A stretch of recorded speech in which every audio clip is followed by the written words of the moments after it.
Good evening, friends. How are you? I hope you all will be happy and healthy. दोस्तों कैसे हैं आप सभी? आशा करता हूँ आप सभी स्वस्थ होंगे, मस्त होंगे।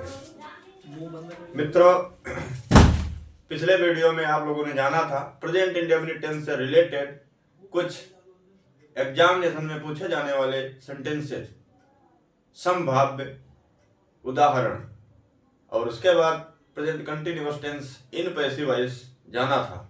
आज आप लोग present perfect tense in passive voice जानेंगे, लेकिन उसके पहले पिछले वीडियो में भूलवश एक चीज छूट गई थी, उस भूल को मैं करेक्ट करना चाहूंगा। इस भूल को मैं शेयर करना चाहता हूं दोस्तों, क्योंकि गुरुजनों का आभार कभी भुलाया नहीं जा सकता। एक मेरे आदरणीय गुरुजी हैं जिनसे समय समय पर मुझे ज्ञान मिलता रहता है, आवश्यकता पड़ती है तो मैं उन्हीं के पास जाता हूं अथवा दूर संचार के माध्यम से उनसे ज्ञानार्जन करता रहता हूं। देखिए बच्चों, सीखने की कोई उम्र नहीं होती। One is never too old to learn. सीखने की कोई उम्र नहीं होती है, कोई कभी भी सीख सकता है, और जिंदगी भर आदमी अपने गुरु के नीचे ही रहता है। चेला चाहे जितना ज्ञानवान क्यों ना हो जाए, गुरु गुरु ही होता है। गुरु का मतलब ही है, गुरु मतलब भारी ज्यादा, तो गुरु ही है। एक बार उन गुरु जी का मैं धन्यवाद देता हूं।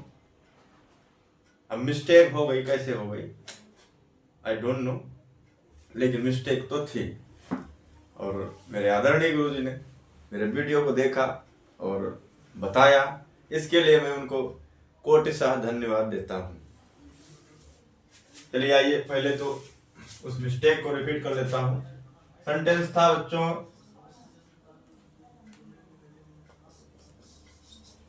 You are telling something to me. इसकी पैसिव,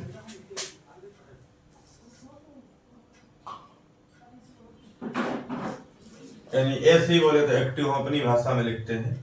इसका पैसिव कैसे बनेगा? जो बना था उसमें थोड़ा सा करेक्शन करना है।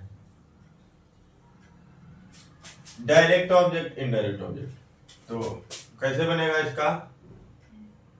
एक तो ऐसे बनाया था, ऐसे भी हो सकता है, something is being told to me, ये करेक्ट होगा। और मेरे द्वारा जो बनाया गया था, something is being told by you to me, ऐसा करके लिखा है तो उसको करेक्ट कर लेना। अथवा अगर ऐसे करके लिखा है, something is being told me by you, उसको भी करेक्ट करके ऐसे कर लेना है। अब इसका एक प्रकार और हो सकता है, अब जब आप डायरेक्ट ऑब्जेक्ट को सब्जेक्ट बनाओगे तो मी को सीधे उठा के यहां लाना होगा। तो I am being told something, I am being told something, by you लिखने की कोई नीड नहीं होगी। ठीक है, तो इसको आप करेक्ट कर लेना। Once again I express sorry for that once again. चलिए अब आइए देखते हैं दोस्तों, आज का टेंस आपने नोट कर लिया होगा, करेक्ट कर लिया होगा, आशा करता हूं आपने ऐसा कर लिया होगा। चलिए इसको क्लीन कर देता हूं।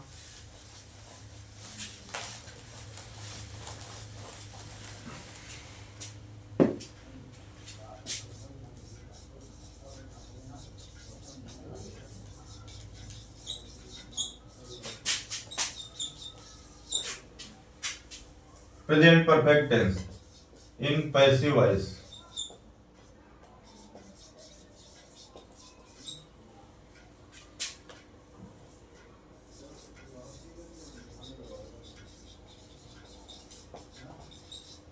Affirmative sentences.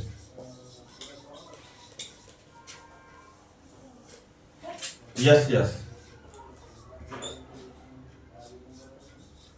New subject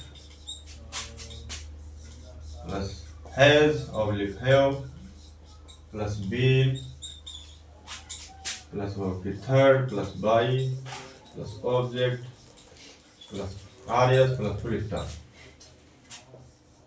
आइए कुछ एग्जांपल देख लेते हैं। देखिए प्रेजेंट परफेक्ट टेंस में क्या होगा बच्चों, पहले से ही चीजें दी रहेंगी, बहुत ही इजी है ये। पहले से क्या दिया रहेगा, वर्ब की थर्ड फॉर्म ऑलरेडी होगी, टेंस सेंटेंस में ही होगी, क्योंकि जो भी टेंस परफेक्ट होता है, चाहे वो प्रेजेंट का परफेक्ट हो, पास्ट का परफेक्ट हो या फ्यूचर का परफेक्ट हो, in the perfect tenses third form of the main verb is used. यानी कि परफेक्ट टेंसेज में चाहे वर्तमान का परफेक्ट हो, भूतकाल का परफेक्ट हो या भविष्य काल का परफेक्ट हो, तीनों परफेक्ट कालों में वर्ब की थर्ड फॉर्म यूज की जाती है और पैसिव में भी वर्ब की थर्ड फॉर्म यूज की जाती है। ये बात आपको याद रखना चाहिए। तो इसमें करना याद क्या रखना है, सेंटेंस जो क्वेश्चन के रूप में आएगा उसमें थर्ड फॉर्म गिवन होगी ऑलरेडी, तो आपको याद नहीं रखना है। और हैज या हैव पहले से ही कोई ना कोई लगी रहेगी, इसको भी याद नहीं रखना है। क्या याद रखना है, बी ने याद रखना है, बी की थर्ड फॉर्म, बी की थर्ड फॉर्म, बी जो होती है वो भी वर्ब होती है, उसकी फॉर्म याद रखना है आपको। तो जैसा कि लिखा हुआ है न्यू सब्जेक्ट, मतलब ये सेंटेंस का जो ऑब्जेक्ट होगा उसको न्यू सब्जेक्ट के रूप में लिखते हैं। उसके बाद हैज या have according to the number of the new subject, यानी कि न्यू सब्जेक्ट के नंबर के हिसाब से, वचन के हिसाब से। अगर वो सिंगुलर है तो हैज का यूज, प्लूरल है तो हैव का यूज। अब इसको कैसे याद रखेंगे, हैज के नीचे एस लिख लीजिए, हैव के नीचे पी लिख लीजिए। एस बोले तो सिंगुलर, पी बोले तो प्लूरल, और उसके बाद बीन लगा देना है। उसके बाद वर्ब की थर्ड ज्यों की त्यों as it is copy paste कर देना है, बाई लगा देना है, ऑब्जेक्ट लिख देना है, फिर आरएस अगर है तो, और उसके बाद अफर्मेटिव नेगेटिव में फुल स्टॉप जरूर लगा देना है। ना हो गया। एग्जांपल देख लेते हैं, जैसे I have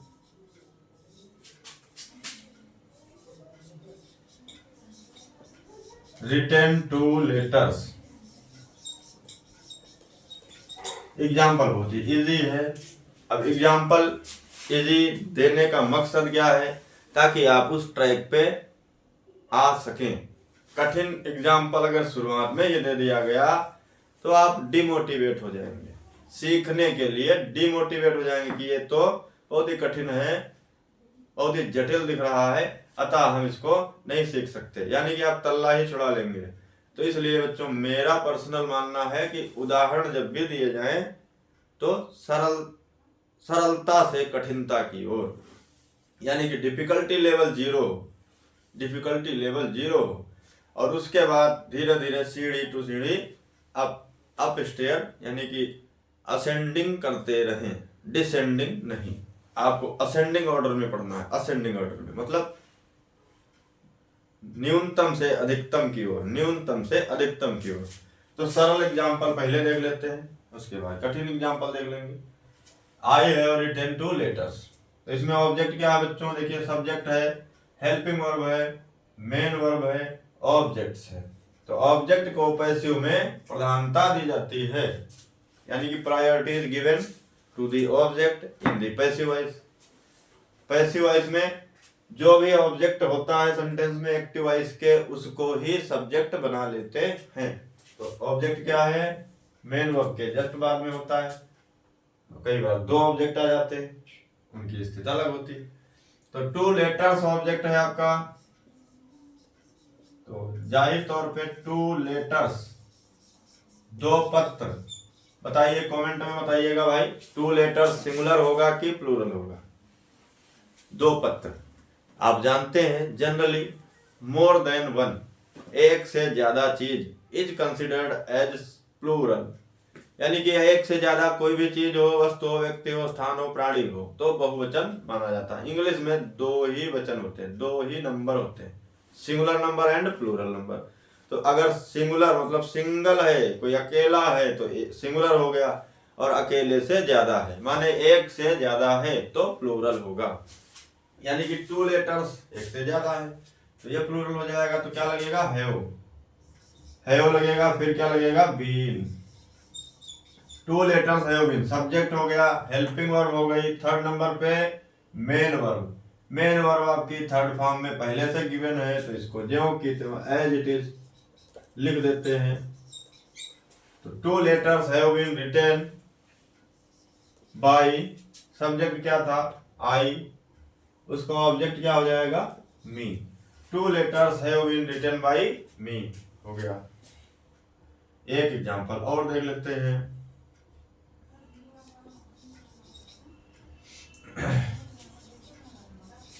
You have beaten him badly. You have beaten him badly. आपने उसको बुरी तरीके से पीटा है। अब इसको पैसिव बनाना है,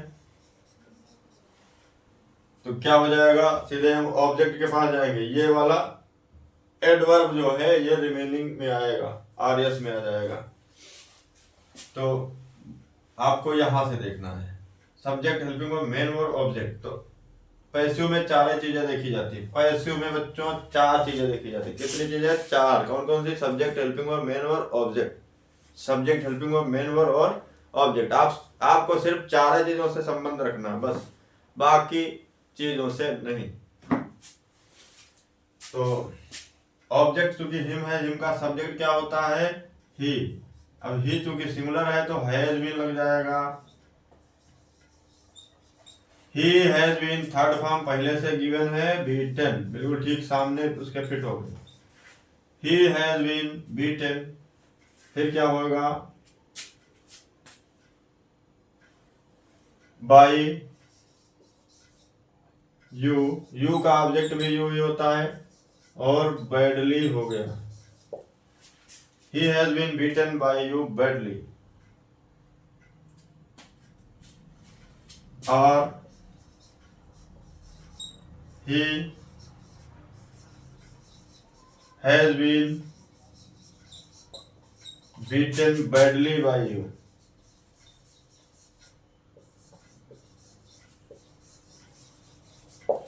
ये इसलिए यहां आ गया क्योंकि एडवर्ब जो होता है जिसकी विशेषता बताता है उसके लगभग उसके साथ में रहता है। जैसे किसकी विशेषता बता रहा है?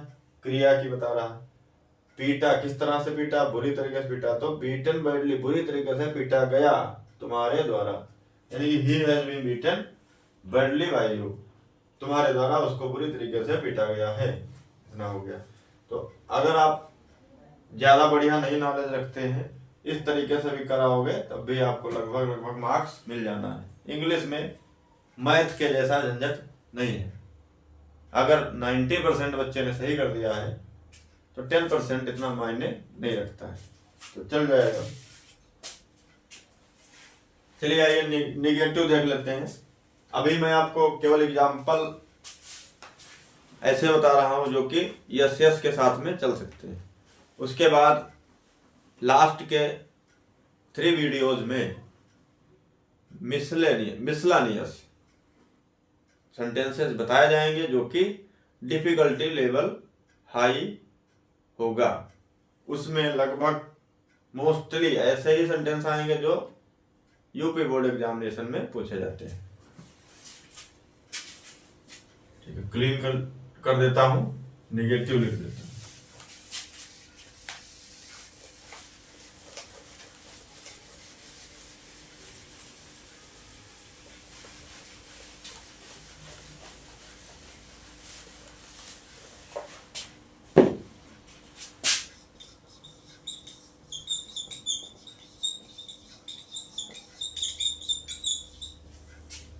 निगेटिव का यस यस क्या होगा?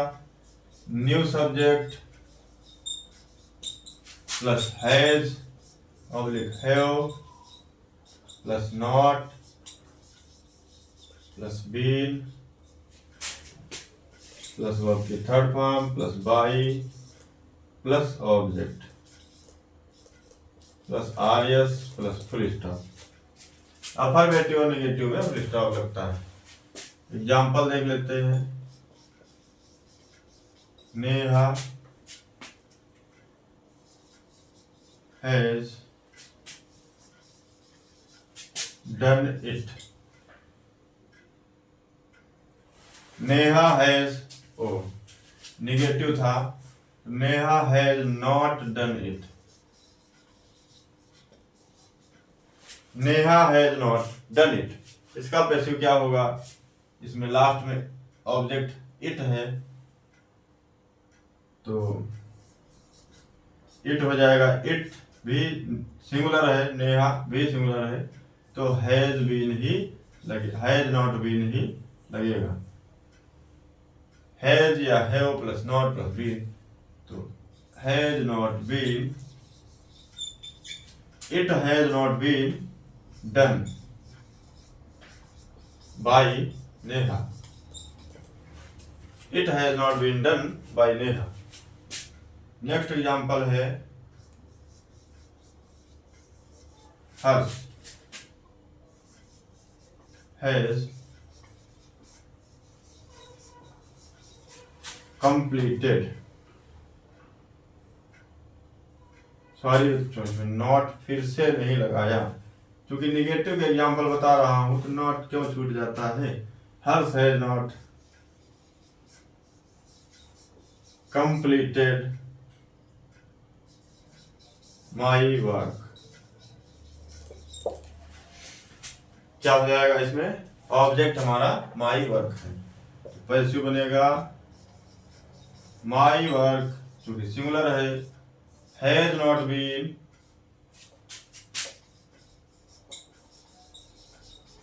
माई work has not been completed by हर्ष।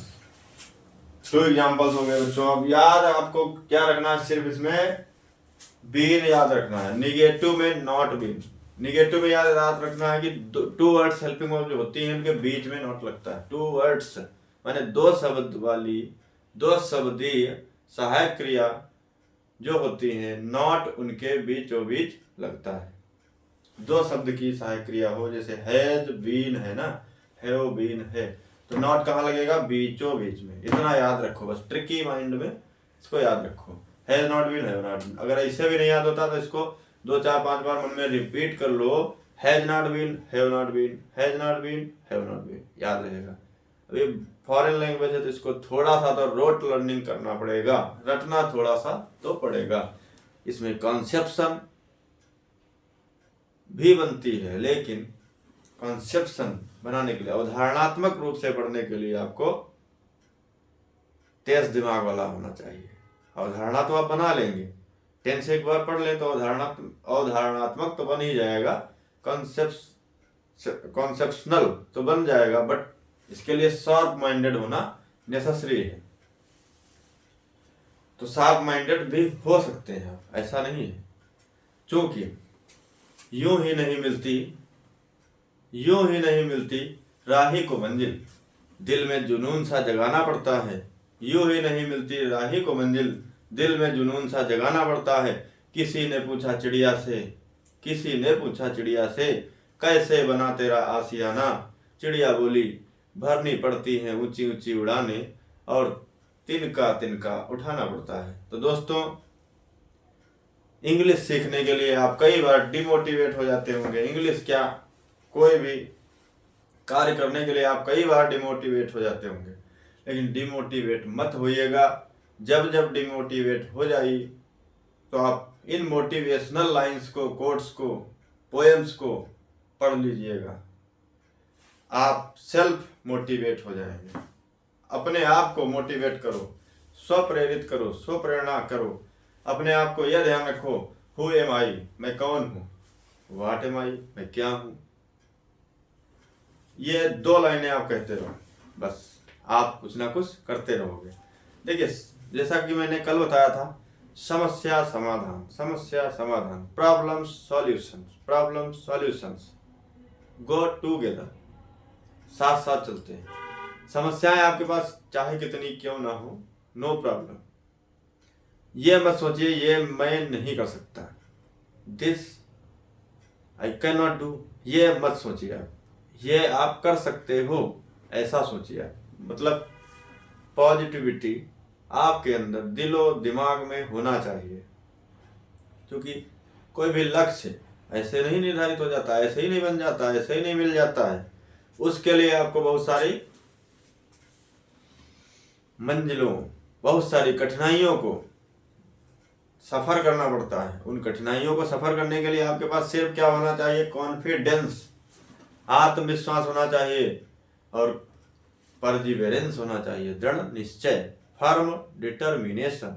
ये 2-3 चीजें जो है आवश्यक, ये अगर होंगी तो definitely you will get what you like, मिलेगा, आज नहीं तो कल। ठीक है, तो अब इंट्रोगेटिव सेंटेंस देख लेते हैं।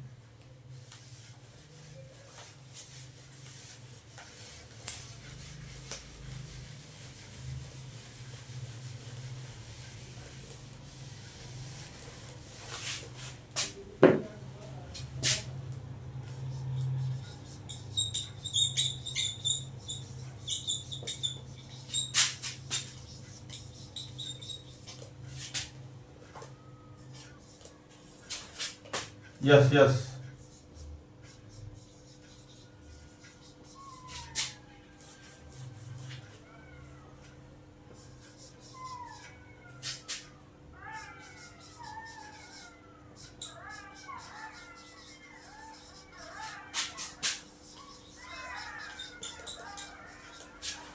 हैज या have plus new subject plus been plus verb की third form plus by plus object plus RS plus question mark.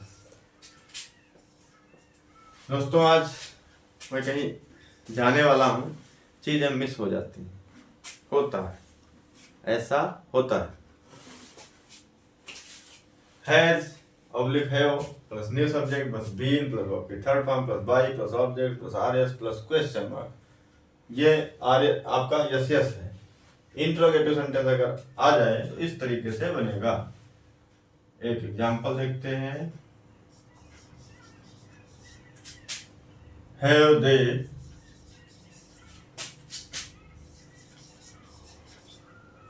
Eaten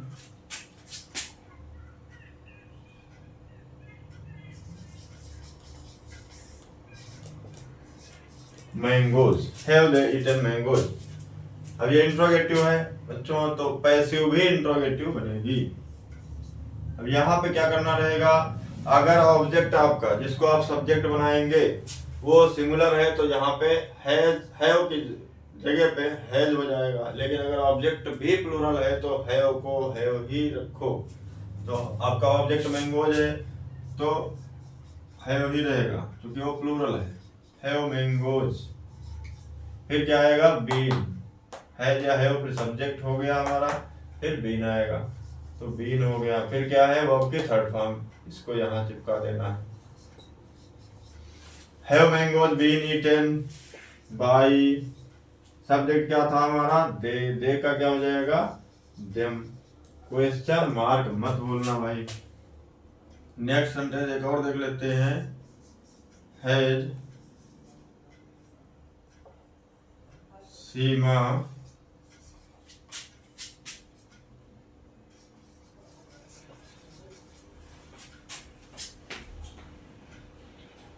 broken the traffic rules, has Seema broken the traffic rules, क्या सीमा ने यातायात के नियमों को तोड़ा है। तो इसमें ऑब्जेक्ट क्या है बच्चों? द ट्रैफिक रूल्स, यातायात के नियम। प्लूरल में आएंगे तो हैव लगेगा यहाँ पे, हैव द ट्रैफिक रूल्स। ये मतलब ध्यान रखना कि ऑब्जेक्ट केवल एक वर्ड का होता है, more than one word object हो सकता है, more than one word subject हो सकता है, more than one word verb भी हो सकती है। उसको फ्रेजल वर्ब बोलते हैं, लेकिन वो सिंपल तरीके से इस तरीके से कही जा सकती है। Have the traffic rules been broken by Seema, question mark. Have the traffic rules been broken by Seema. ये आप लोगों के प्रेजेंट परफेक्ट टेंस की पैसिव वॉइस कि affirmative sentence and negative sentence and interrogative sentence हो गए। मिलते हैं नए वीडियो में, अगले वीडियो में अगले टेंस के साथ। और जब टेंसेस सभी हो जाएंगे उसके बाद डिफिकल्टी लेवल बढ़ जाएगा। मिसलानियस सेंटेंसेस बताए जाएंगे जिसमें मोस्ट प्रोबेबल एग्जामिनेशन में पूछे जाने वाले सेंटेंसेस ही आएंगे। आप घबराएं नहीं, अभी आपको सिर्फ इंट्रोडक्टरी बताया जा रहा है, परिचय कराया जा रहा है कि किस टेंस के सेंटेंसेस पैसिव वॉइस में कैसे बनते हैं। सिर्फ परिचयात्मक रूप से पढ़ा रहे हैं। अब टेंस आप पढ़ लेंगे, 8 टेंस पढ़ लेंगे, उसके बाद मिसलानियस सेंटेंसेस और ज़्यादातर संभावित उदाहरण ही बताए जाएंगे आपको। उसके बाद आप इम्परेटिव सेंटेंस की पैसिव पढ़ेंगे, उसके बाद आप पैसिव वॉइस विदाउट डूयर और एजेंट वो पढ़ेंगे, उसके बाद और मोस्ट डिफिकल्ट सेंटेंस। पैसिव इतना इजी नहीं होता है बच्चों। केवल आप इस भ्रम में मत रहिएगा कि इसमें क्या करना, हैज बीन हैव बीन लगा देना हो गया, नहीं। पैसिव इतना सरल भी नहीं है। तो कहने का मतलब ये है कि डरा नहीं रहे आपको, लेकिन आप इसको हल्के मत लीजिए, इसको सीरियसली पढ़िए। चैप्टर कोई भी हो, किसी भी चैप्टर को हल्के में नहीं लिया जाना चाहिए, क्योंकि चैप्टर के अंदर गहराइयाँ होती हैं। तो कुल मिला के तो भाषा है, तो भाषा के अंदर तो जाहिर तौर पे एक भाषा है और एक विस्तृत भूभाग पे बोली जाती है। विस्तृत भूभाग क्यों कहें, ऑल ओवर दी वर्ल्ड, पूरी दुनिया में बोली जाती है, तो डेफिनेटली एक टफ तो होगी ही। चलिए बच्चों, मिलते हैं नेक्स्ट वीडियो में नेक्स्ट सेशन के साथ। तब तक के लिए सभी को bye. Thank you all of you.